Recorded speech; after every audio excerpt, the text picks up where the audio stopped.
All right. So, I don't know how many of you are in town this week, but on Wednesday, UFC BJJ, Musumeci versus Carrasco, 8 p.m. Thursday, live and free on YouTube. So you can tune in and watch that. UFC BJJ, live and free on YouTube on Thursday. Power Slap 15 is Friday. If you have never been to a Power Slap event live, it is awesome. You should check it out if you're in Vegas. If you're not in Vegas, the prelims start at 9 o'clock on the East Coast on Friday, and that is also live and free on YouTube. And then obviously, this weekend, UFC, Pereira versus Ankalaev, Merab versus Sandhagen, Rountree of Prohaska, badass card, fun. The early prelims are on UFC Fight Pass. Then you can go to ESPN Plus or FX for the prelims, and then the main card is on ESPN Plus pay-per-view, or you can watch the whole thing on ESPN Plus. Now, for the first time, we are headed to Doha, Qatar, November 22nd at the ABHA Arena.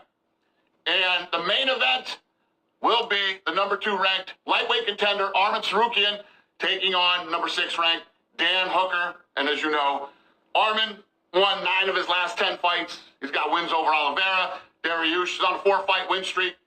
The guy is a dangerous dude. He's taking on Dan Hooker, whom you guys love. And he's always looking for a finish, always in there to dog it out and fight his ass off. One of the most beloved guys in the sport. He's on a 3-fight win streak. Co-main event is going to be former champ and number 1 ranked contender Belal Muhammad taking on the number 6 ranked Ian Gary. Muhammad went on an 11-fight win streak to earn the welterweight title, and he's looking to get back with a win over Gary. Now, Gary coming off an impressive win over Carlos Pradas. He has become that guy that is literally down to fight anyone, anywhere, anytime. Every time we call him, he takes a fight, doesn't give a shit who the opponent is. So there you have it. November 22nd at the ABHA Arena in Doha, Qatar. Our first time ever there. I'll be there. I'll see you there. Tickets are on sale Friday on the Platinum list.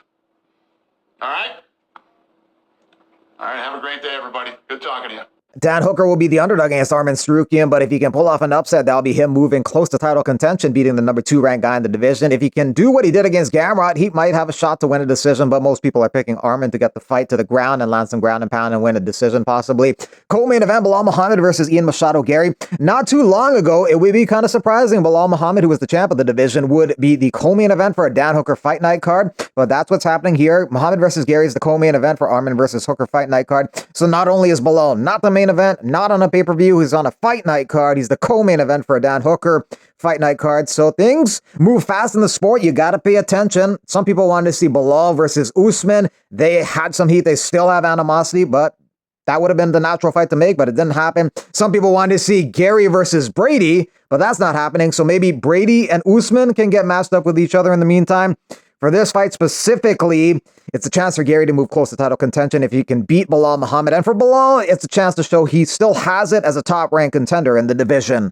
Frankie Edgar was scheduled to take on Jimmy Rivera on Saturday in BKFC in Newark, New Jersey, but apparently Frankie Edgar has been removed from the card. I guess there's like health issue or medically not fit to fight or something like that. I think a lot of people are just happy that he ain't fighting because they don't want to see him return. His last 4 losses were bad knockouts, and now he's 43. He's coming out of retirement, doing BKFC. People don't want to see that, a lot of people, so a lot of people are happy to hear that he's not on the card. Thank you, New Jersey State Athletic Commission. They have a reputation for being sticklers for fighter health and safety. Unlike Florida and Texas, if it isn't safe for Frankie Edgar to fight again, by all means, shut this down. And he has to pass, like, tests and stuff like that, right? There's more medicals for someone in a high-risk category than there is for a guy that's not in a high-risk category, and he passed every medical. I will be honest with you, I heard that his status on the card is up in the air. Is he fighting on Saturday? We'll determine that later on today. There is a potential medical issue with him, and we're not exactly sure, and we will determine that later on today. So you'll know for sure by the end of today? Okay, what are you feeling? What are you thinking? It's a coin toss. Coin toss. Yeah. Is there a replacement on deck? Yes. Okay. Who is the replacement? The replacement is a kid out of Montana that just won by knockout on the Sturgis card, Timmy Mason. Okay. Awkward, good puncher, rough, tough kid. It'll be a good fight. It won't be obviously as big a name as Frankie Edgar, but definitely a very respectable fight. If the Frankie fight doesn't go through, would you like to have him on, or would this in the future, or would this preclude him from fighting again in BKFC? I really, really like Frankie Edgar. Yeah. Like, I met him. He's a cool dude. He's real. He's one of the realest guys I've ever met. Yeah. Legend. In fighting. I mean, but being a legend, you would never know he's a legend by the way he acts. He's just awesome. So the answer is yes. We just want to make sure every obstacle is cleared. Okay. You've got, so we'll find out later today. Yeah. Okay. How are ticket sales? Yeah, I think it affected us a little bit. Okay. I mean, I was hoping for a sellout. It doesn't look like we're going to get there, to be honest with you. I think we're going to be in the 12,000 person range, which is very, very respectable, going up against a UFC event up here in North Jersey. But, we were hoping to get about 16,000, but we didn't get there. Are you disappointed? I'm not very disappointed.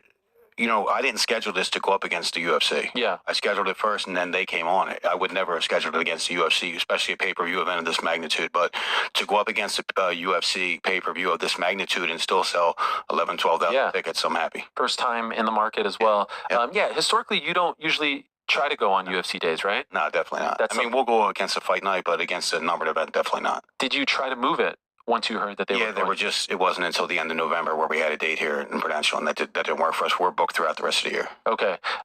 And so when you have a situation like this, you just started a little bit earlier, right? I think the whole event is going to last like 4 hours. You like to keep them very tight. Yeah, doors will open at 5. First prelim fight will be 6, so 6 to 7 prelims. Main card starts at 7.